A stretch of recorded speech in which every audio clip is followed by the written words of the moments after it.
DeFi is an obvious threat, but not in the way that the CFTC is saying recently. We're going to talk about what Brian Armstrong has to say about this, and I actually agree with him, especially for those of you who are in the US. You're going to want to watch this video. Before we get into it, I appreciate it if you hit the like button. If you want to know which cryptocurrencies we are freely participating in and investing in using decentralized exchanges, using DeFi to generate passive income, I highly recommend you check the thousands of other people that have joined the CT Club lately. It might not be for everyone, but for those of you who want to expand your knowledge of cryptocurrency, I think you should check it out. A link for it is down below in the video description. So the CFTC has stepped up to the plate, showing the US how they can regulate crypto better, or at least exactly the same as the SEC. Recently, they have opened lawsuits against 3 DeFi platforms, which have very quickly settled for very low amounts of money comparatively. I've covered that in a previous video.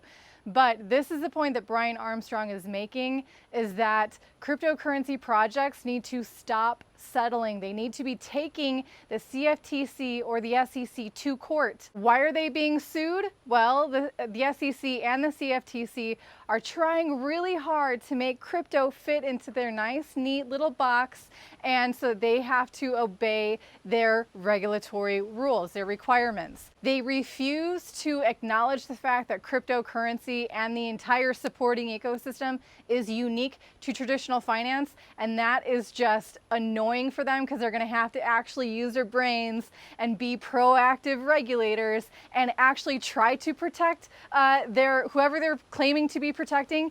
But the CFTC most recently came out with a statement saying any DeFi platform, number one, they're calling it a DeFi exchange. So that's the level that the CFTC is operating on. They're saying, I think, that these decentralized platforms are operating in an unregulated manner, and because of that, they are an obvious threat to any platform that is regulated by them or any people, consumers that are protected by their regulations. Let's clear this up right now. The only thing that decentralized platforms are an obvious threat to is to these regulators. Plain and simple. But what Brian Armstrong is saying is that all of these platforms that they're going after with these lawsuits, they're so fast to settle because mostly they can't afford the litigation. They can't afford the court costs that goes into fighting the SEC. Look what happened with Ripple. It was like, what, 2 years, and how many hundreds of millions of dollars, $200 million, that Ripple put up to defend themselves against the SEC.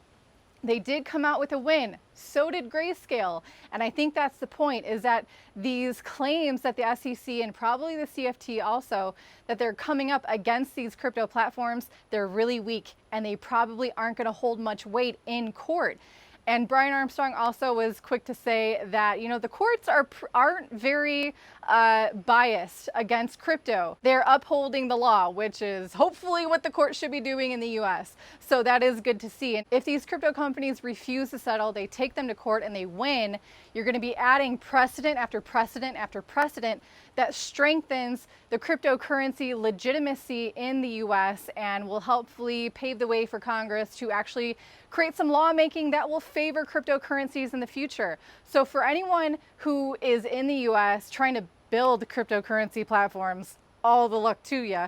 But if you're just a user of cryptocurrency and you're a US citizen, you fall under the US umbrella, this is your best bet in helping to support your access to them. Is these regulators, they're trying to smother the crap out of your ability to freely access cryptocurrencies. Don't you forget it. So look for this is probably a trend that's also going to happen, is cryptocurrency projects are going to have new funds specifically that they're going to need to dip into when that lawsuit does come from the SEC. Because if they're centralized enough for the SEC to target them, to pursue a lawsuit against them, they're going to have to play by that centralized rules and have to go to court and defend themselves. And that's where the real fight of crypto is in the US. Now, I realize that the success of cryptocurrency does not lie in the hands of the United States. But again, for those of you who are living there, this is your best bet. That's your update for today. Thank you for watching. I appreciate it if you hit like and subscribe. I'll see you tomorrow.